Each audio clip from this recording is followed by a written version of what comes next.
কামিজ অথবা ব্লাউজের গলার জন্য সুন্দর একটা নেক ডিজাইন।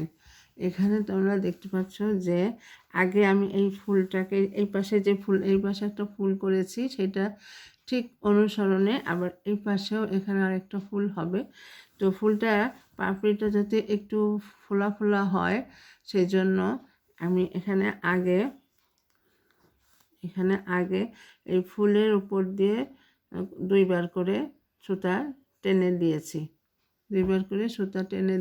দিয়েছি। এবার তার উপর দিয়ে আবার আমি কাশ্মীরি স্টিচ করব। এইভাবে করলেই জিনিসটা ওরকম ফোলা ফোলা হয়ে যাবে।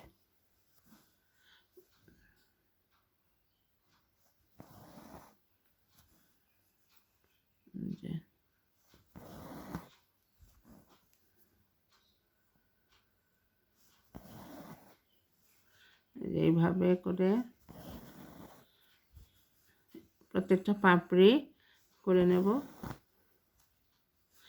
একটা পাপড়ি হয়ে গেলে এবার পরবর্তী পাপড়িটাতে চলে যাচ্ছি।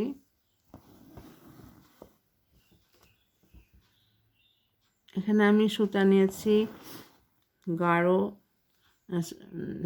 হালকা কাপড়, হালকা গোলাপি কাপড়ের উপর গাঢ় গোলাপি, রানী গোলাপি যেটাকে বলে, সেই গোলাপি সুতা নেওয়া হয়েছে।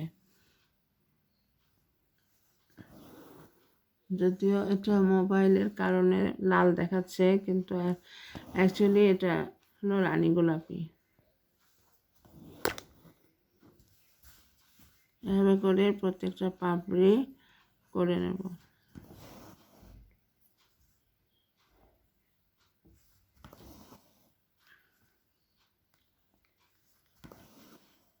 সামনে ঈদ চলে আসছে, আমরা নিশ্চয়ই ড্রেস বানাবো এবং ড্রেসের গলায় অথবা ব্লাউজের গলায় যদি এরকম করে সুন্দর করে পিছন দিকে আর কি সুন্দর করে পিছনের সামনের দিকে করলেও হবে। তো সাধারণত যেহেতু পিছন দিকটাই দৃশ্যমান হয় সেই জন্য পিছন দিকে করলে বেশি ভালো লাগবে আর খুব বেশি ঝামেলাপূর্ণ না, এটা তাড়াতাড়ি হয়ে যাবে।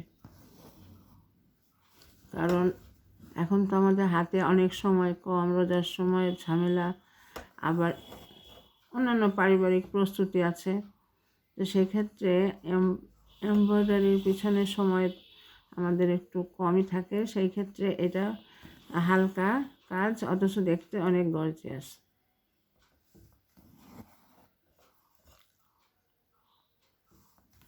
যে এইভাবে করে সবগুলো পাপড়ি আমি করে নেব।